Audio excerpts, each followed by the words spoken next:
So this is a story about spinning cards into gold. More or less. It's almost a folk tale. I just need to find a way to work in a talking wolf.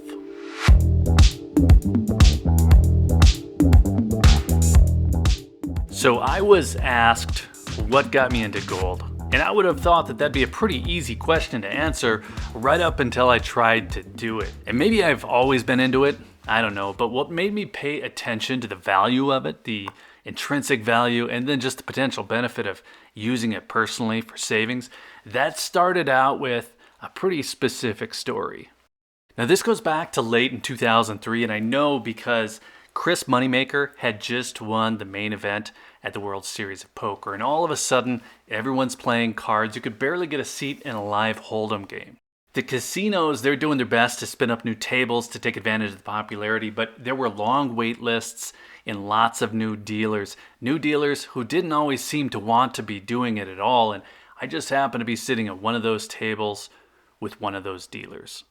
Now this is no big deal. You get good dealers, you get bad dealers. It's no big deal right up until a friend of his gets seated to my left. And as he's sitting down, he's ordering a drink, the dealer starts giving him a rundown on the players to each side of him.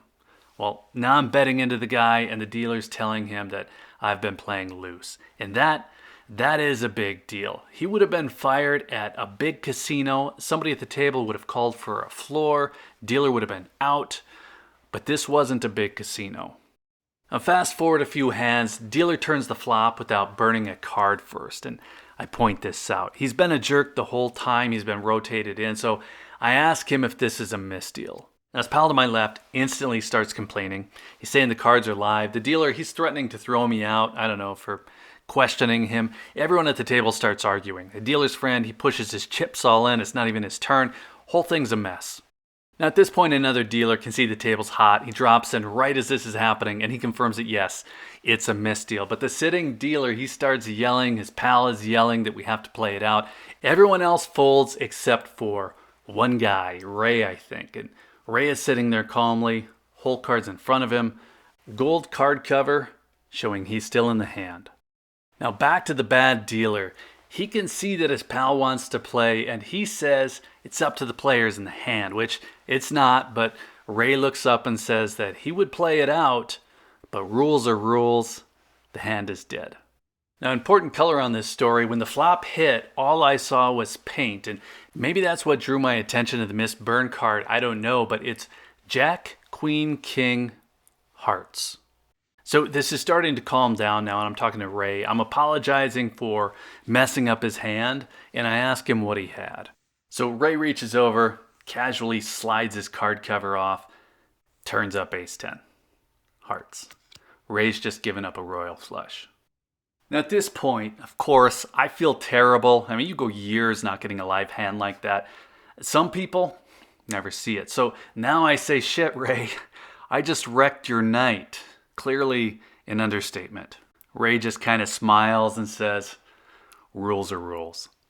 Over the next few years, I'm going to see Ray a handful of times. He never once acts like he's mad about that hand. I start paying more attention to his card cover, and I realize it's not just like a AA token or something like that. He's been playing this whole time with a 1-ounce Canadian maple leaf, like casually, like it's a plastic button.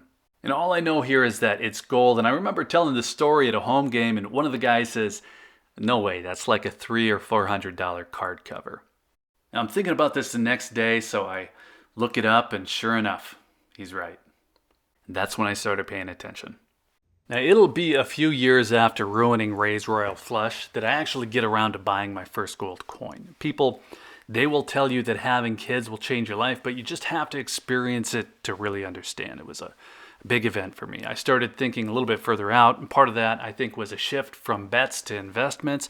Part of it was just playing a little bit tighter, putting more money aside. Now I won't get into this much here right now, but I tried the markets, a few venture deals, it didn't really go well. And then I went as hard into income properties as we could at the time. And real estate did a lot better over the years, but each property you own adds a hole for you to pour money into. So the missing part for me really felt like lack of savings. And Ray's card cover, it always just kind of stuck in my head. I could spot a fancy watch. I could give you a pretty good guess at what the person spent on it, but that gold coin snuck right past me at first. I had to look into it. And the more I looked, the more I liked. Finally, in 2008, I bought my first gold coin. I bought my very own 1 ounce Canadian maple leaf. And then not long after that, I bought an American Gold Eagle. Now, if you were involved with real estate in 2008, you know what happened.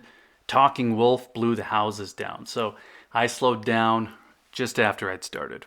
Tried jumping back in a few years later, but that was just as the prices were starting to spike. In 2011, I dropped off again. And then finally, in late 2013, that's when I started buying consistently. So long story for a simple question. And I don't know how much of the gold buying habit that I have today has to do directly, at least, with Ray's Canadian maple leaf. But it was a seed or maybe a trigger, if nothing else. Ray seemed to have things figured out. He didn't get worked up about missed deals. He didn't get worked up about lost pots or really money in general. And he was far enough ahead that the guy could keep an ounce of gold in his pocket. Something about that idea just flipped a switch for me. I always wanted to be far enough ahead that I could do the same. And that is the happily ever after of it. So your turn now. Let us know what got you started in gold and silver. I was into silver, by the way, in there as well, but that's another story. That one has talking bears. While you're in the comments, be sure to hit the like button if you found any of this interesting. Be sure you're subscribed with notifications turned on if you want to see more on the topic. And if you're still here, after all of that, thanks again for watching. I always appreciate your time. Take care.